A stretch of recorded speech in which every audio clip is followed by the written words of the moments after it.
যারা অল্প বয়সে ফুসফুসি ক্যান্সারে আক্রান্ত হতে চান তারা প্রচুর সিগারেট টানবেন। ঘুম থেকে উঠে খাবেন, ঘুমাতে যাওয়ার আগে খাবেন। রাতে ঘুম কম হবে, প্রচুর কাশি হবে। এতে আরও উপকার আছে। বাড়িতে চোর আসলে মনে করবে এরা জাগন আছে, চোর অন্য বাড়িতে চলে যাবে।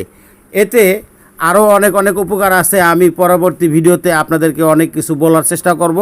যেখানেই থাকুন ভালো থাকুন, সুস্থ থাকুন এবং সিগারেট বর্জন করুন। ধন্যবাদ সবাই। যারা অল্প বয়সে ফুসফুসি ক্যান্সারে আক্রান্ত হতে চান তারা প্রচুর সিগারেট টানবেন। ঘুম থেকে উঠে খাবেন, ঘুমাতে যাওয়ার আগে খাবেন। রাতে ঘুম কম হবে, প্রচুর কাশি হবে। এতে আরও উপকার আছে। বাড়িতে চোর আসলে মনে করবে এরা জাগন আছে, চোর অন্য বাড়িতে চলে যাবে। এতে আরও অনেক উপকার আছে। আমি পরবর্তী ভিডিওতে আপনাদেরকে অনেক কিছু বলার চেষ্টা করব।